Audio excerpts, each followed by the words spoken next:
નમસ્કાર મિત્રો, 24 બ્રેકિંગમાં આપનું હાર્દિક સ્વાગત છે। અને આજે આપણે છીએ નર્મદા નિગમની માળિયા બ્રાન્ચની કેનાલમાં, જે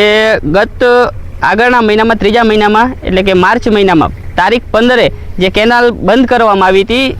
અને એવું કહેવામાં આવ્યું હતું કે રિફ્રેશિંગ માટે અને જે જંગલ કટિંગ અને કેનાલનું રિપેરિંગ કામ કરવા માટે જે બંધ કરવામાં આવી હતી, ખેડૂતોને એવું કહેવામાં આવ્યું હતું કે કેનાલનું કામ કરવાનું છે એટલે એટલા માટે બંધ કરવામાં આવી હતી। આજે 1 મહિનો વીતી જવા છતાં હજુ સુધી આપણે માળિયા ચોકડી, આપણે જે માલવણ ચોકડી છે, આપણે અત્યારે અહીંયા કને કેનાલ અંદર જ આપણે ઉપસ્થિત છીએ અને હું તમને જે અત્યારે બતાવી રહ્યો છું, જે લાઈવ દ્રશ્ય બતાવી રહ્યો છું કે હજુ સુધી નથી તો પાણી છોડવામાં આવ્યું કે નહીં કોઈ પણ પ્રકારનું કામ કરવામાં આવ્યું। હું કેમેરામેન યાસીન ખાનને રિક્વેસ્ટ કરીશ કે એ બતાવે કે કેનાલના જે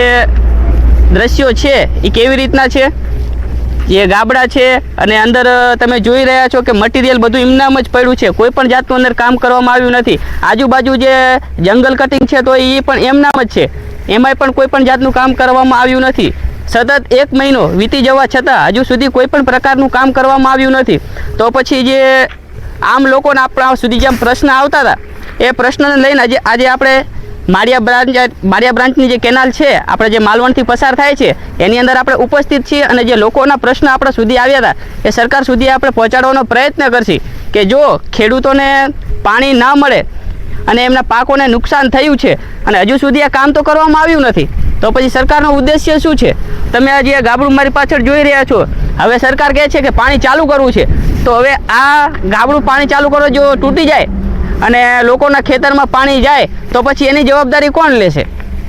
ખેડૂતોના આપણા આગળ પ્રશ્ન એ જે અત્યારે ઉનાળુ તલ વાવેતર કરવામાં આવ્યું છે તો લોકોના જે તલ છે એ ઊભા સુકાય છે, સાહટિયા કરવામાં આવે તો સાવટિયા ઊભા સુકાય છે, તો પાણી છોડવામાં નથી આવ્યું કે નથી હજુ સુધી કંઈ કામ કરવામાં આવ્યું। તો સરકારને મારી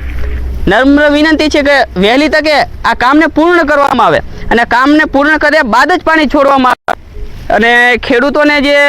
પોતાને નુકસાન થયું છે, ઘણા બધા ખેડૂતો તો એવા છે કે સરકારના નિર્ણય પછી એમને જે જાહેરાત કરેલી હતી કે આ વર્ષે આપણે રિફ્રેશિંગનું બધું કામકાજ કેનાલનું કરવાનું છે, તો ખેડૂતોને માર્ગદર્શન આપવામાં આવ્યું હતું કે એ વાવેતર ના કરે અને આપણે અત્યારે જોઈ રહ્યા છો કે કામ કરવા પડે એવું જ છે। હવે આ ગાબડા છે, યા તો મારી પાસે નોર્મલ તમને એક બતાવી રહ્યું છું, પણ આ આપણા અંડરને અમે 3-4 કિલોમીટરનો સર્વે કરો તો આવા તો અઢળક ગાબડા જે આ કેનાલમાં પડી ગયેલા છે અને ગમે ત્યારે જો પાણી છોડવામાં આવશે તો એ કેનાલમાં પાણી તૂટી પણ જશે અને ખેડૂતોને અઢળક નુકસાન પણ થશે। એક તો જો આ ઉનાળુ પાક એમને નથી લીધો એટલે એમને નુકસાન તો છે જ, અને જો પાણી છોડવામાં આવશે તો ચોમાસા પાકમાં પણ એમને નુકસાન જશે જ। એટલે મારી સરકારશ્રીને અપીલ છે અને નર્મદા નિગમને પણ મારી ખાસ અપીલ છે કે ખેડૂતોના પ્રશ્નને લઈને થોડુંક ધ્યાન આપો અને વહેલી તકે આ કામને પૂર્ણ કરવા માટે મહેનત કરો। જય હિન્દ।